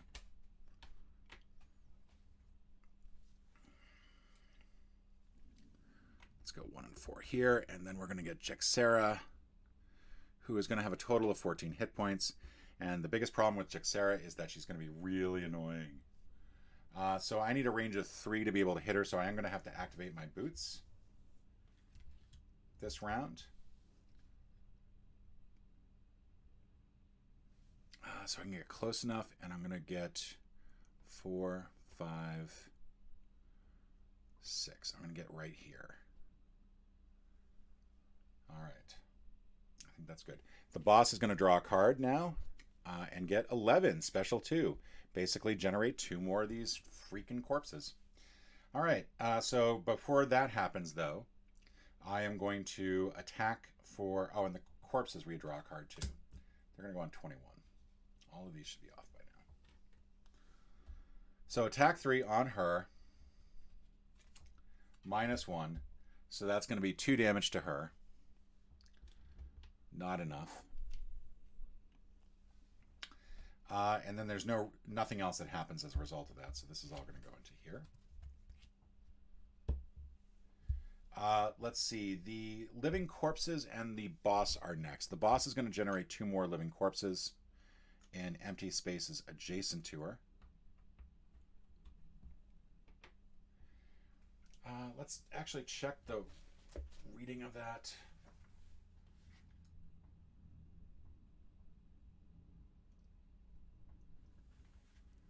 So I think you have to go spaces adjacent first before you start moving onwards.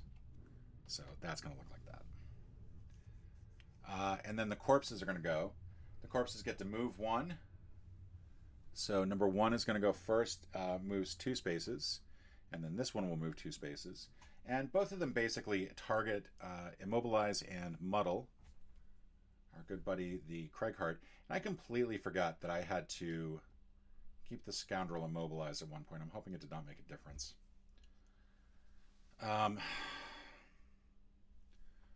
1, 2, 3, 4. Not quite close enough to attack. Scoundrel can't believe he's going to do this.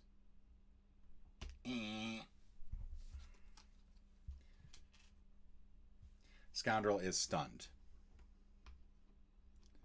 and is really irritated that their plan to try to get somebody else to trip it, and the fact that he wanted to basically disarm the trap, cannot believe that he's stuck actually just simply triggering the trap. All right, I think that's pretty much it. The archers and the guards, none of them are close enough to actually do anything. None of them have any moves, so I think that's actually it. Now, the Scoundrel is stunned, and so all he can really do is play 2 cards, and that's it. So we're going to play 12 and 4. And gets to do nothing this round. The Craighart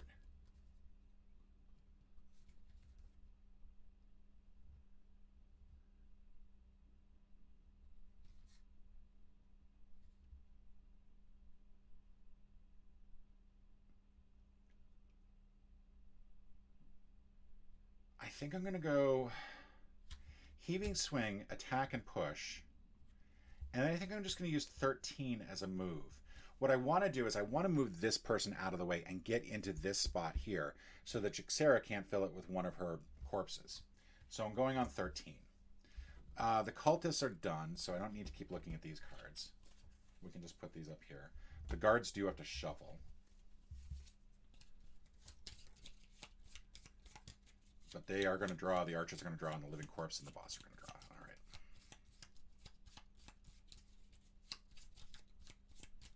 All right. Let's do this. First of all, the guards are going to go on 15. They're going to do squat. They're not going to move in. They're like afraid. 16, the archers are going to move. 66, the corpses are going to attack. And the boss is going to do a special one where basically she brings up some skellies. Yay. So, first up is 13, I think. Yeah, the Craighheart, believe it or not, goes first. So it's going to be attack 3 plus 1. Attack 3, just attack 3. It's plus 1, right? That's the modifier. So 4 points of damage on number 1. Which is good, because they only have 7. So maybe I can take this guy out. And push 1. And then I move into here. And that's it. Scoundrel is stunned. Puts those cards away. Next up are the guards. The guards aren't doing anything. The archers are all moving 2. So 1, 2, 1, 2, and then these guys are all stuck here. The living corpses are going on 66. They are moving 0, attacking 0. So all 3 of these guys are going to attack.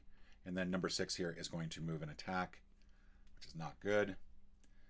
So let's resolve these in order. Number 1 plus 1. So that's going to be 4. That's not good. I think I was supposed to actually draw an extra card. 2x, yeah, that's a bummer. And I was immobilized, so I technically couldn't move. That was stupid. I mean, these are all now used up, but yeah, that was irritating.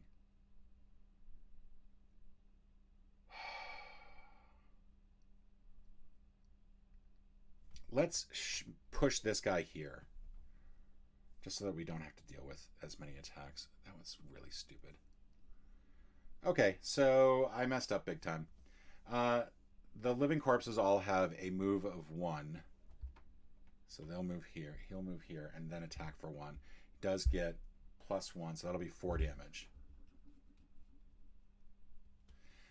Number 3 will move.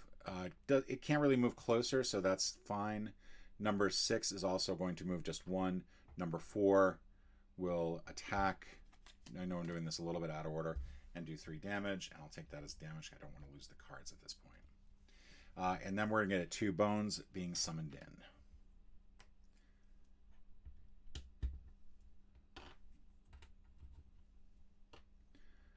in. All right. And that is, I think, the end of the round. Yeah. That's the end of the round. And this is where I got like really frustrated last time, that it was just such a disappointment to be in this room and feel like I had made a mistake with how I was managing things.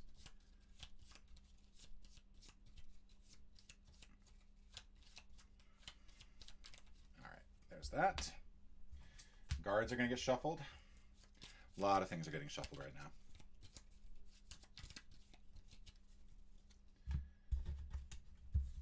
But I do understand, like, this is not a good scenario by any stretch of the imagination.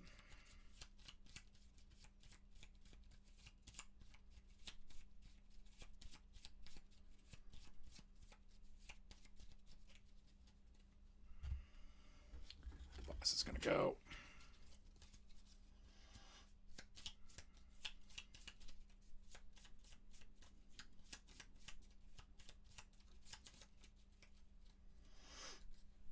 All right.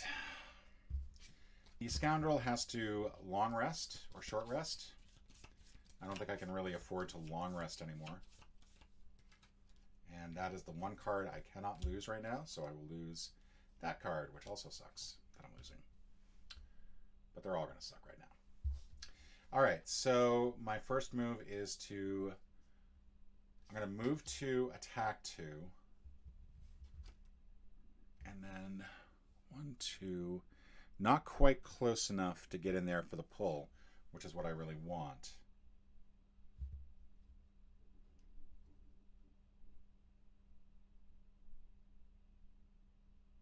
I'm going to go attack 3, range 4. So I'm going to go on 36, which is a little crazy.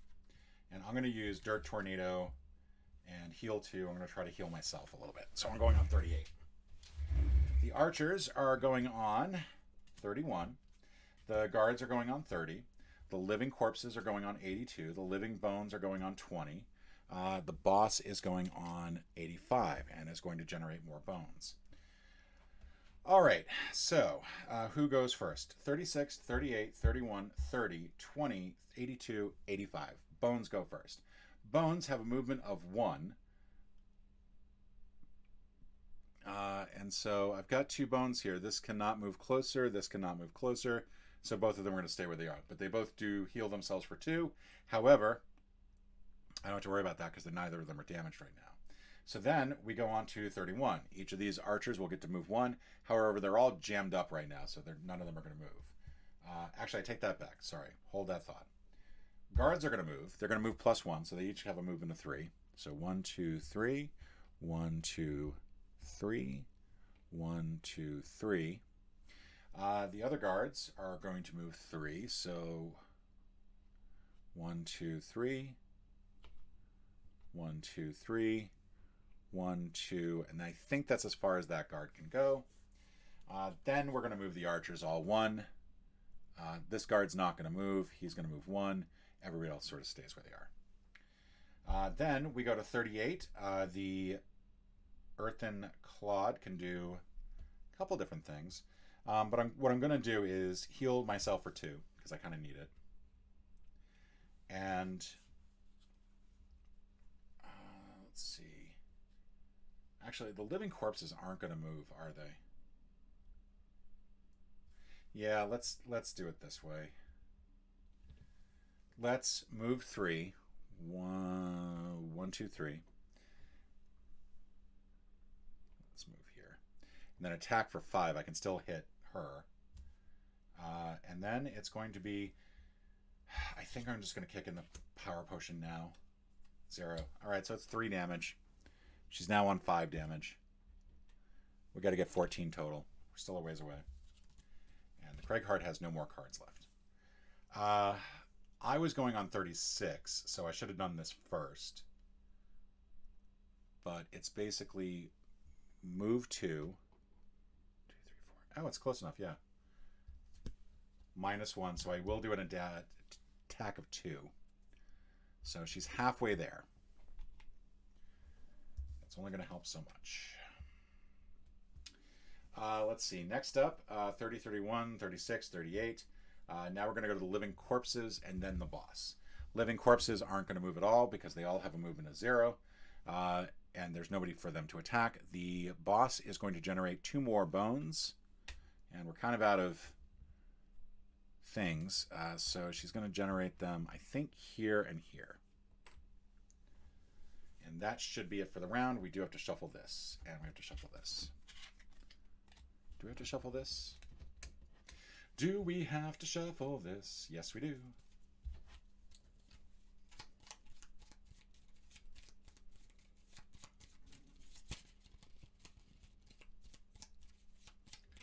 I feel like I just kind of want to take a long rest for the Craighheart.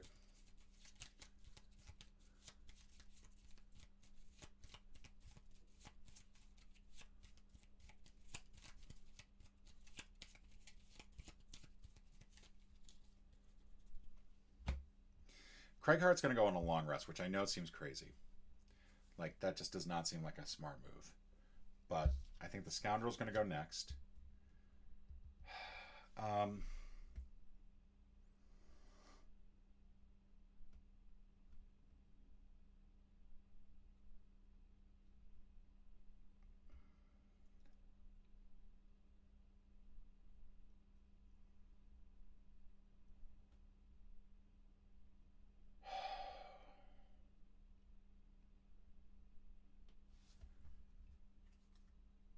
What I really want...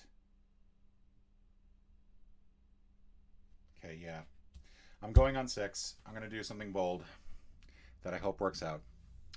The Craighheart cannot afford too long rest. So let's just end that foolishness now. That is not the card I want to lose, but I don't want to lose any more cards that...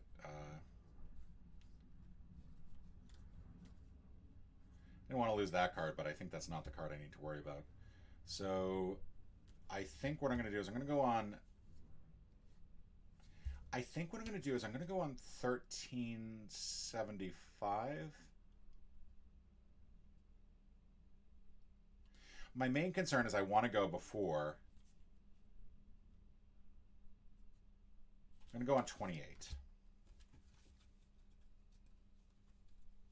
I'm going to hope I get to go before things go bad. Let's see. Guards are going to go on 35. Archers are going to go on 32. Corpses are going to go on 66. Living bones are going to go on 20. And then the boss is going to go on 85. So this is good. So my move for the Scoundrel. I meant to do that. The Scoundrel is going to go on 6. The Scoundrel is going to go right here and then become invisible. It's going to last for 1 turn, and I'm going to have to short rest, and then basically I'm going to have 1 opportunity to attack, and then that's it. And I think it's got to be with this attack 3, so it's going to be really, really difficult. I do have the point to lose if it's that one, but this is sort of an all or nothing thing. What's nice is that this will basically be double the value of the attack, so hopefully this works and does a fair amount of damage. Next up is the Living Bones, who are going to move 2, so they're each going to move 1 towards me. So one's going to go here, and then do an attack 0, -1, so that's not going to result in any sort of damage. That's going to retaliate. That's going to finish off the opposing strike. However, they also heal themselves for 2, so that damage gets healed right away. So that's unfortunate. Number 2 goes next. They can only move 1, and so that's it. Like they're done. They'll move 1. They'll move 1. This is making me wish I still had a jump, because then I could just jump right there. But that's not how I played it, so that was stupid of me. 1, 2, 3, 4. Yeah, that's not going to work. Damn it. But he's going on 28. So 28. My thought was if I created 2 obstacles right here, I would be able to then block everybody. That's not going to be what happens.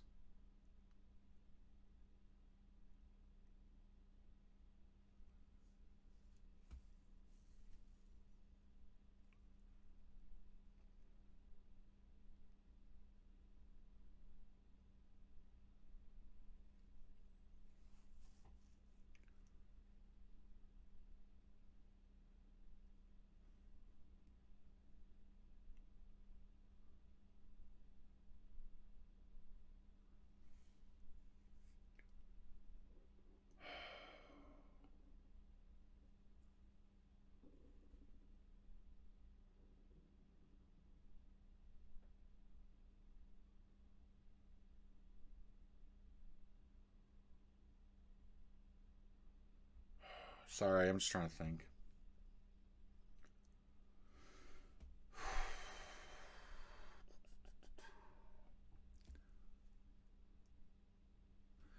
Let's move 4 here, and then we'll just treat this as a discard. Actually, we may as well attack that number 1. Oh, sorry, that's the wrong thing to draw. +0. It's attack 2. It's going to do 1 point of damage on number 1. So, yay. All right, so now the corpses will get to go.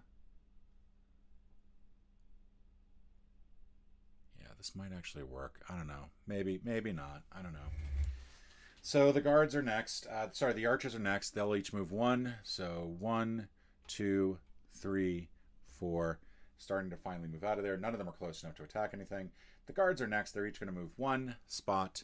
So the elite guards are first. And then the other guards will follow. But none of them are close enough to attack anybody, even though they have a range of 2. And then the living corpses. The living corpses are all going to move 1. So I think move 1. These guys don't move. This character will move 1. They're attacking the Craigheart because they can't see anybody else. And so then they'll attack for 3. I have to take that as a burn, unfortunately. Which is really, really frustrating. I'll take that as the burn. And then Jexera is going to generate 2 more bones. We don't have enough standees, so they're just going to go here and here. All right, that's the end of the round. I will be so glad if this ends soon. The amount of recording I've done in this one scenario is like 6 hours. I mean, the amount of short games that I could have filmed in that 6-hour time frame, it's a lot. It's maybe my last Gloomhaven for like 3 weeks. Except I'm going actually going like in about 20 minutes to join some friends to play Gloomhaven. So who's the crazy person now? All right. So everybody's shuffled up. I have to short rest as the Scoundrel. I drew the 1 card I could not get rid of, so I'll get rid of the other one. And basically, this means that on this turn, I'm done. So the Craigheart is going to do an attack 3. I may as well use 57 just to get the plus attack. My problem is that I'm pretty low on health, and I am concerned about surviving that long. So I think I'm going to go on 38. Maybe on 38 I'll do a little bit better. All right, so that's us. The boss is going to go on 36, so going before me. The Living Bones is going to go on 64. The Corpse is going to go on 82. The Archers are going to go on 44, and the Guards are going to go on 50. So first up is the Scoundrel, and pretty much this is where everything comes down to it. I need a good card here. I'm attacking for 3. This is my last attack. Because I'm still invisible, I'm getting a +2 on this, or ×2. So it's 6 attack. I will take that. I will take the 0 more than I will take a cancel. That leaves Jexera with 1 point of damage remaining. Next up, I think, is Jexera, who is actually going to move to... let's see, her move is 2. Her attack is 3. She has no ranged. She cannot attack. No longer invisible, but can't get to a square where she can attack. So she's staying there. Next up. Yes. Yes. Okay. Yes. Yes. Yes. Yes. I'm attacking this dude with this. Massive Boulder, attack 3, range 3. And this is why. Even if it cancels out, all allies and enemies adjacent to the target suffer 1 damage. She only needs 1 more damage to take, and this is going to do it. I don't care what this is. It's a -1. It doesn't matter. Jexera is dead. I win. Screw you, Gloomhaven. I'm going to take the treasure. There we go. Officially got the treasure this time. And that's it. With Jexera dead, that's it. The game is over. We left so much on the board, so many characters. I hate this scenario with all of my heart. I have spent way too long recording, playing this scenario. This is now 2 separate 2-hour sessions, so it's actually about 4 hours. Holy cow, I hate the scenario, but it's done. It's official. It's over. The final tally is that I get to do all sorts of things. I get +4 reputation, I get a Skullblade axe, and I open up a whole bunch of things. I'm going to do all that later. Folks, thank you so much for joining me, and I will see you tomorrow with a game that does not take 2 hours of my life.